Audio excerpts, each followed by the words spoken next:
waxaan rabaa inaan ku weydiiyo su'aal kale oo ku saabsan magaalada Muqdisho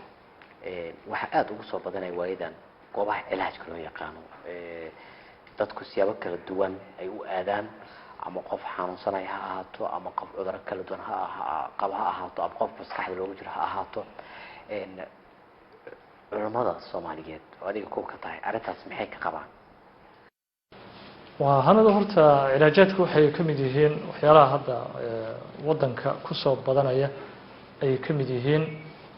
علاجاتkuna way isku dhex jiraan kuwa wanaagsan way jiraan oo dad maragtaay runtii hab sharciga islaamka waafaqsan wax u daaweynaya way jiraan oo hadda xukun guud oo caam ah oo xaraan ah lama saari karo علاجاتka hadda furan xukun guud oo banaana lama wada saari karo malba waxay ku xiran tahay qofka cilaajka furtay qaabka uu tacaamulayo qofka cilaajka furtay marka haduu qaab shariicadii khaldan ama maragtaay dadkii uu ku daaweynayo oo shariicadii ka soo horjeedo khilaafsan uu ku daaweynayo cilaajka furan wuxuu xaq u leeyahay in laga qabto oo maamul haduu meesha ku jiro uu ka qabto tusaalahan kuwan hadda adiga tusaalahan aad u soo qaadatay oo leedahay qaar dadkii lagu jir dilaa meeshii waxa kale oo kamid ah qaar haweenkii ajaanibta ahaa yaani faraha la gelaya ayagoo xataa wax galoofis ah aan iska xijin faraha la gelaya waxyaalaha noocaas oo kale waa xaraan waxaana la doonayaa qofka cilaajka ah ee wax daaweynaya inuu isagu marka hore isdaaweeyo oo akhlaaqdiisu uu daaweeyo oo shariicada islaamka uu ku dhaqmo qof isagii isdaaweeyay oo shariicadii ku dhaqmaya ayaa ducadiisa iyo quraankiisa la aqbalaa marka sidaas awgeed waa in aad looga taxadaro علاجاتka qofku meesha qofka xanuunsan uu geynayana waa inuu yaqaano qof uu isagu garanayo oo alla ka cabsi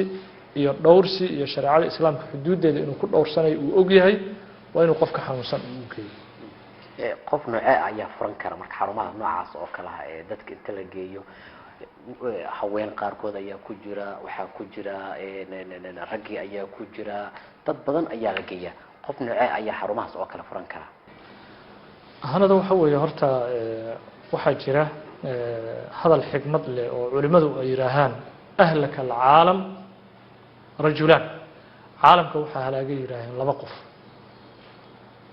nisfu caalim wa nisfu tabib wadaad haaf ah oo yani diinta meeshii la rabay aan ka gaarin oo meel dhexe wax walba ka soo qabanaya oo fataawaad khaldan bixinaya ama si khaldan wax u daaweeyo kan labaadna waxay yiraahdeen nisfu tabib dhakhtar haafa oo dadkii aan garanayn daawadiisi wanaagsan aan u soo baranin sida awgeed dadkii cudurradiiba aan garanayn qaab loola tacaamulo iyo qaab loo daaweeyo marka qofkan horta cilaajka furanaya sida horeba aan u sheegay waxa shardiya qofka asagu qof daaweysan oo akhlaaqdiisu ay nadiif tahay waa inuu yahay kow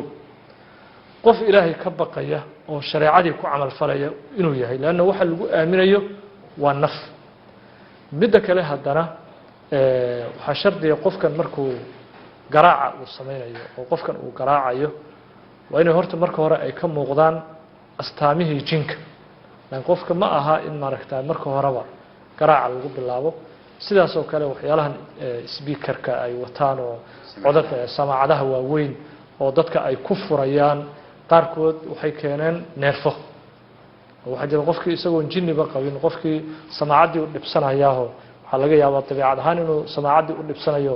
oo gacmahii uu dhagaha saaranayo qofkana uu u maleeyo in jin uu ku jiro oo jinku uu quraanka u diidayo oo garaaci uu sii badiyo marka isfaham la'aana dhinaca ka dhashay ayaa dad badan waxa lagu gaarsiiyay dhibaato marka qofku waa inuu maragtaay qof cilaajkan yaqaana tajaaribna ku haysta waa inuu yahay wadamada qaarkood oo anigu aan tagay qofka noocaas oo kala ah waxay u shartiyaan inuu shahaado u haysto cilaajka oo yaani sheekh macruuf oo la yaqaan loo soo bartay oo ayadaha lagu daaweynayo goorma qofka la garaaca lagu bilaabaa goorma qofka maragtaay su'aalo la weydiiyaa oo jinka lala hadlaa waa inuu maragtaay ijaazaad cilmiya uu u haysto wadankeena maadaama dawlad xoog la isan ka jirin waxa kontarood la'aanta yani ka jirta wadankeena ayaa waxay keenay dadka dhibaato badan in loo geystay ma maqasheen dad dhibaato loo geystay xarumahaas hanada waan maqlay ha dhibaatooyin dad lagu geystay waan maqlay dad waxaan maqlay iyagoo maaragtay samaacado waaweyn inta lagu shiday oo dhigihii maaragtay gacmaha saaranaya oo isaguna uu u maleeyay wadaadkii inuu jin uu yahay waxa diidaya tanina ay tahay dabeecadii bini aadamka waxa diidaya ay tahay jin aysan ahayn oo la garaacay qaarkood madax dhaawac looga dhuftay oo khatar maaragtay meesha xanuun ka qaaday neerfaha meesha ka qaaday way jiraan qaar kale waxa jira iyagana sidaas oo kale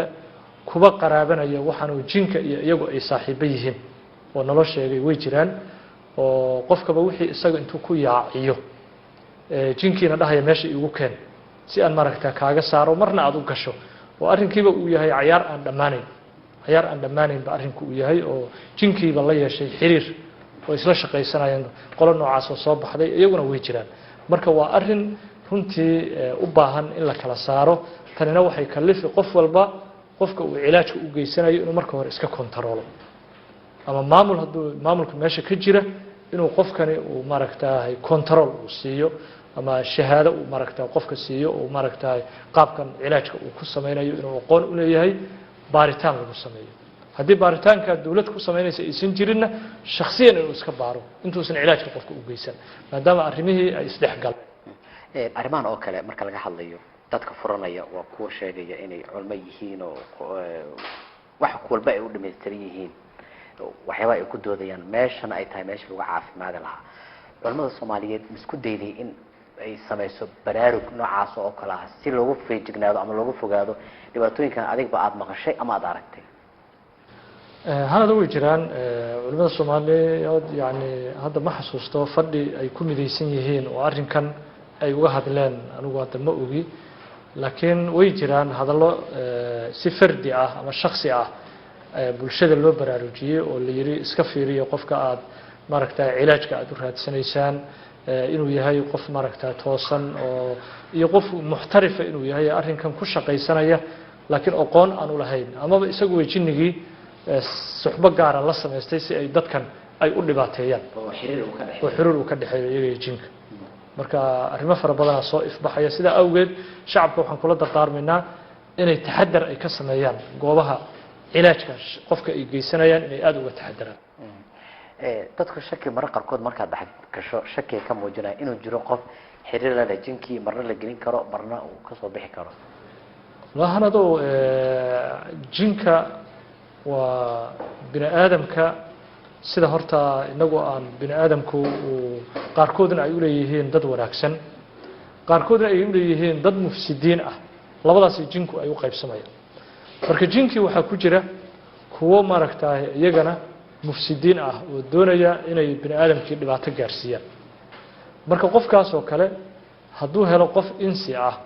oo isaguna xiriir la sameynayo sidiisoo kale jaanibka ama angalka fasaadka isaguna doonaya inuu mujtamaci ka dhex galo dee labada qof caamil mushtaraga midaynaya oo in dadkii la dhiba ah jinkii mufsidka ahaa oo dadka dhibayay iyo kan bini aadamka ee dadka dhibaya waxaa midaynaya bini aadamkii inay maaragtay dhibaan marka mararka qaar caamilkaas midaynaya oo maslaxadii isku imanaysa shaqo ka aqoon waa tahay marka laga soo tago daaci oo diinta islaamka oo faafiya maxay kula tahay ayaa isleedahay in dalka ay ku soo bartaan xarumahan cilaajka dhibaatooyinkooda hadda la sheegayaan maxaa keenay hanadu sida hore baan kugu sheegay xarumahan cilaajku waa isku dhex jiraan dad wanaagsan oo runtii injaazaad fara badan sameeyay oo ku guuleystay dad fara badan oo jinka laga bixin waayay way jiraan dad daacad ah oo jinkana xiriir aan la lahayn fanniganna aad u yaqaana way jiraan waxaa kaloo jira sida aan ku sheegay dad mufsidiin ah oo jinka xiriir la leh ama xiriir aan la lahayn laakiin fannigan cilaajka aan aqoon u lahayn marka arrimuhu way isku dhex jiraan sidaas awgeed wuxuu u baahan yahay maamul adag oo arrinkan soo farageliya kalana saara dadka ku qaraabanaya aqoonta aan u lahayn iyo dadka aqoonta u leh fanniga cilaajka maamul adag oo kala saare kala shaandheeya ayuu u baahan yahay arrinka waaya sheekh aad u mahadsantahay هذا ما سنتهي بارك الله فيك جزاكم الله خير